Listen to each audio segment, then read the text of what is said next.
My name is Walt Fick. I'm a professor and extension rangeland management specialist at Kansas State University in the Department of Agronomy. Today I'd like to visit with you about evaluating options in response to drought. In this presentation, I'll be talking about what drought is. We'll look at some photos from the U.S. Drought Monitor, talk about the impacts of drought, get into grazing management, talk about ranch drought plans, and then some other management practices used to alleviate the impacts of drought. And of course, then the importance of rest in terms of pasture recovery.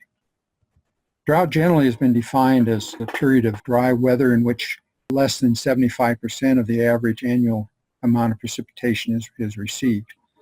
In the Great Plains, the most severe droughts have occurred during the 1930s and 1950s.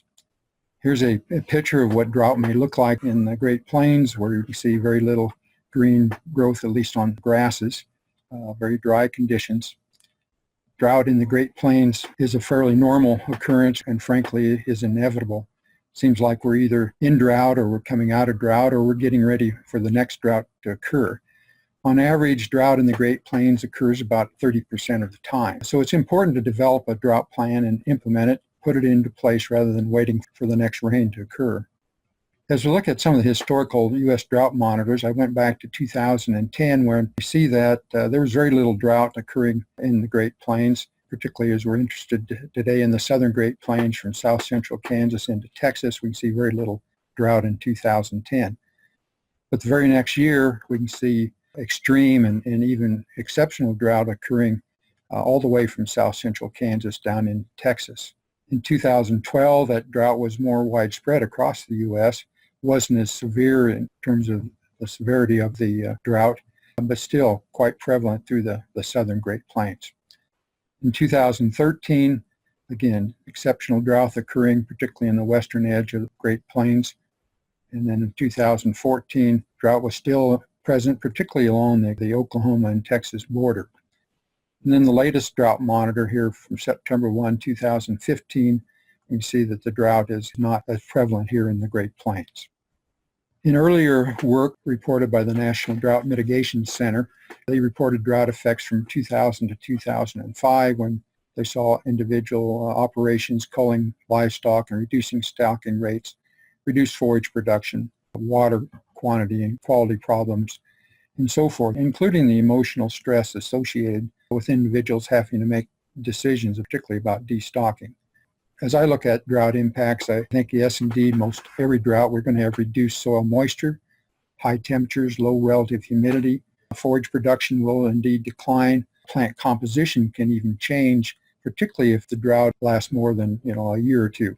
With the decreased forage production, we also lose plant cover on the soil surface.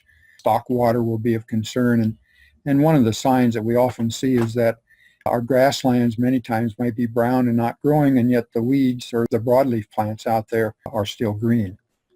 We'll talk about why that is. Again, a lot of the research that's been done in the past was done following the drought of the 30s and into the 1950s. So here's some data from Hays, Kansas. 1939, end of the drought in that decade, we see yields less than 500 pounds per acre.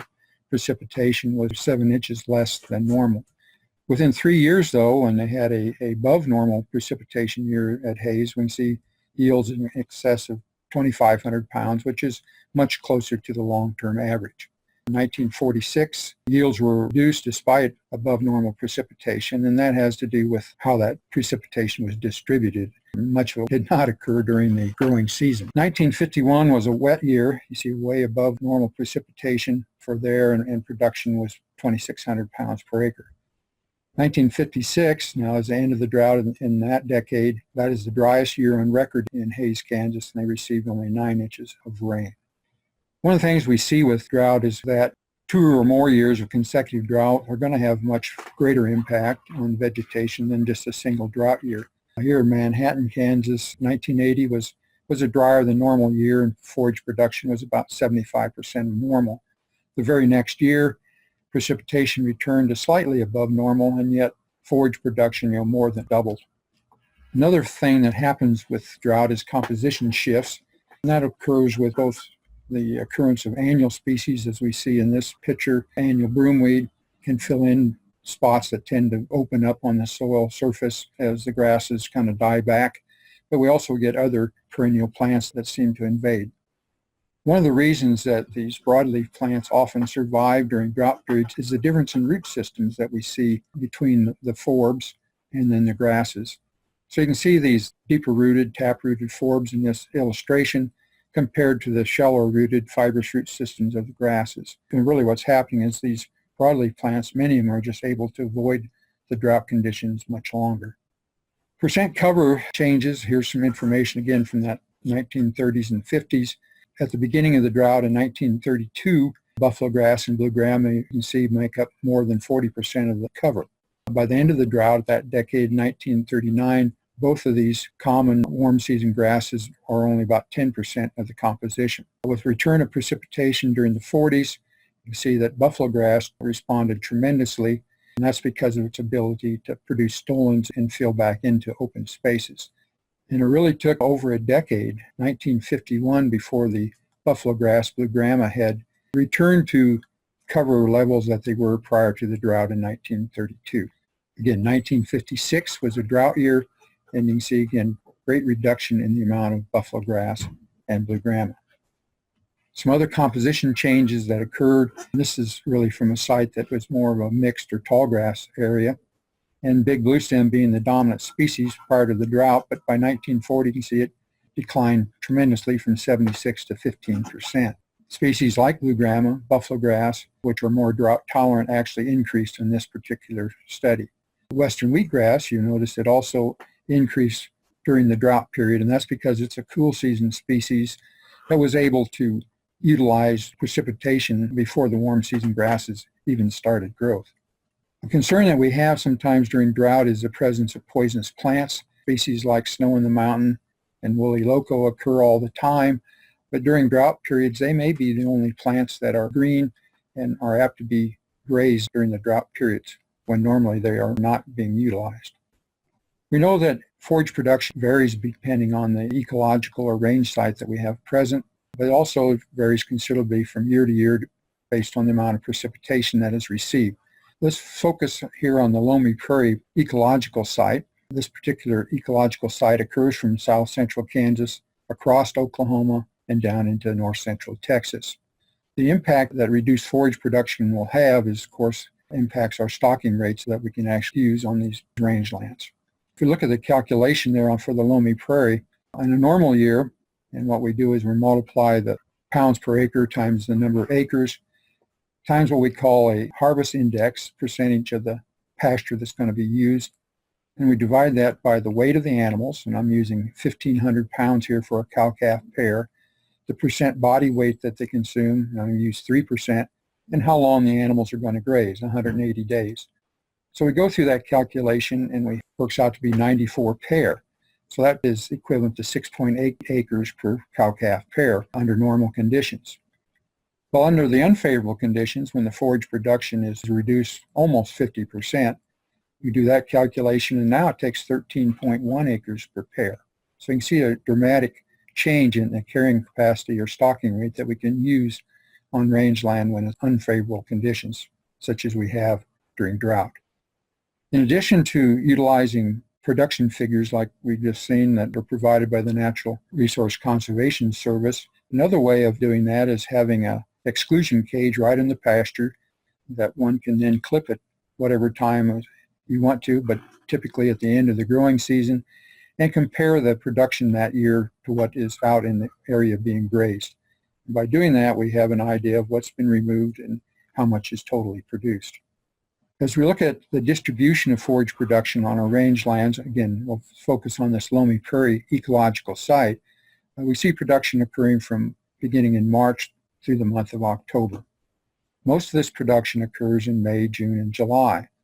In fact, by mid-June, typically 50% of our total forage production for the year will have occurred.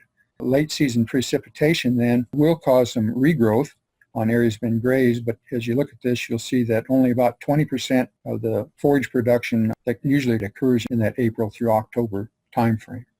Grazing management is an important process that we use to manage our rangelands, whether we're in drought or not.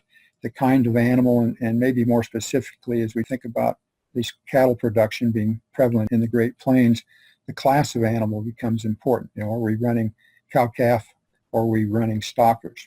Of course, we'd like to utilize our forage resources when they are being produced in the highest quality. That may be during the warm season for a native rangeland, but then we also have cool season species like maybe smooth brome, tall fescue, and wheat grazing, of course, here in the southern Great Plains. How we distribute grazing across the landscape can also be beneficial in maintaining better condition on our rangelands. And of course, stocking rate, the number of animals per unit area for a given period of time, is also important. Grazing systems come into play, particularly when we look at the amount of rest that they can provide to our rangeland. So our grazing distribution tools that we know that can influence the location of animals, like salt and mineral feeders, fly control devices, and so forth, we know by putting them in areas where animals typically do not graze, that will attract those animals to that area and distribute the grazing that occurs across the landscape. Of course, we know also that water attracts animals. We can change their distribution patterns by fencing, like we might, particularly with rotational grazing systems. By far, stocking rate is the most important factor that influences livestock performance. As we increase stocking rate, in other words, less acres per animal, we can see here by the blue line that gains per individual animal will decline, but gain per acre will increase. Somewhere in the middle, not exactly where these two lines cross, but in this case at that 3.5 acres per steer range, is what we call a moderate stocking rate. And that would be a conservative long-term stocking rate to use here in this particular site. I want to make a differential between stocking rate and carrying capacity. Both really refer to the number of grazing animals per unit area of land for a given amount of time. But the carrying capacity then takes into consideration that same stocking rate without causing deterioration of the rangeland resource. So if we use normal or above normal stocking rates, let's say during drought periods, we indeed may cause some deterioration of a resource. So what belongs in a ranch drought plan? This information is provided on the drought mitigation site that I referred to earlier, and we'll give you a web to look at that at the end of the presentation. But if we're going to prepare for drought, we want to do so by increasing the health of the overall operation and maximizing our flexibility. We need to have a written drought plan that includes both what to do during drought and when. And when conditions require it, the drought begins and we need to implement the plan and don't second guess it. After drought, have a plan for restoring the health of all parts of the ranch operation, not just your resources, but also take into consideration the financial aspects of your operation and the personnel involved. Monitor how your drought plan works and so that you can improve it if necessary for the next time drought occurs. Most drought plans refer to critical date and target points. Critical dates are timely monitoring points in their annual management cycle. Usually they base what we're going to do on the amount of forage resources that we have on these critical dates. Each critical date should have an action plan that clearly states target points for initiating the plan. These target points are usually based on either the carrying capacity of the current forage, how much forage is present at a given point in time, or look at the percentage of average precipitation that may have been received. So here's an example of a drought plan from south central Kansas. The average rainfall in this area is only about 21 inches per year. The critical dates are April 1, June 15th, August 15th, and November 1st. Now, these dates may vary depending on where you're located, but we'll look at why these dates are being used in this situation. April 1 is about the beginning of the growing season, and typically in areas that may be prescribed burning might be used if less than 4 inches of moisture have been received from about November 1 through April 1, then probably you're not going to be doing much prescribed burning. June 15th, I think, is a very important date. By this time, again, 75% of our annual rainfall has been received. Half of our forage production for the year will have been produced.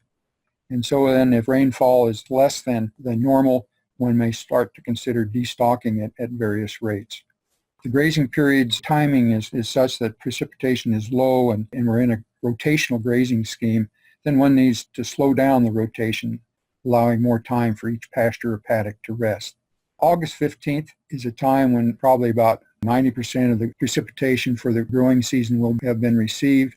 Most of our growth has occurred. And again, if the length of our grazing period will often be dictated now by how much rainfall we receive in that July-August time frame. After August 15th is a critical time for resting pastures because that allows particularly the warm season grasses to gain their vigor. November 1, we're at the end of the growing season, and one can start planning for the coming year based on precipitation that may have been received that year. Some other practices to alleviate impacts of drought, as mentioned, stocking conservatively in good years. Even in the good years, overgrazing can have some consequences down the road. We can look at calling practices. If we need to call animals, talk about calling based on the principle of 4 O's. If the animals are old, they're open, have not been bred, they're ornery, or maybe they're just oddballs that don't fit in with the rest of the herd, those can be reasons for calling. Another approach to that calling practice to maybe separate your herd into 3 groups. The group A would be those animals that you would like to keep regardless of how severe the drought may become. Middle group, group B, would be maybe your replacement heifers and some of the animals that are still good producers in terms of weaning weights that they produce on their calves, but maybe not in the top group. And then the bottom, maybe third of the herd, are animals that could be let go at any time. That could include, the lower producing cows or any stockers that may be on hand. Other practices that have been recommended to alleviate drought have been shortening the breeding season, weaning calves early. By taking a calf off the cow, you reduce the cow's dry matter requirements about 30 to 35%. I think a good plan is to have a flexible livestock plan where we have maybe you're primarily a cow-calf producer, but rather than carrying the maximum number of animals, cows that you might, is maybe reduce that number back to maybe 70% and then make up the difference with stockers. That way you get into a drought and you need to start destocking, it's much easier to let those stockers go rather than starting to call your cow herd. Again, managing livestock water supplies will be important during drought, and anything we can do to improve grazing distribution can help alleviate the impacts of drought on the pasture. Again, rest is critically important to the recovery of plants as they come out of a growing season or during drought, and particularly late summer rest is important for those warm season species. If we're dealing with pasture species like brome or fescue, then summer rest can be important for their recovery. So in summary, we typically would recommend that livestock numbers be reduced during drought rather than feeding harvested forages. That'll depend a lot on what the current prices are on feedstuffs. Use good grazing management during and after drought, and stay flexible. Do visit this National Drought Mitigation Center. Some of the information I've presented today have come from a publication entitled Monitoring Drought Risk on the Ranch, a planning guide for Great Plains ranchers. That is available as a hard copy that can also be found on this particular website. My contact information if you have questions regarding my presentation today on drought, and acknowledgement of our Great Plains Grazing Group.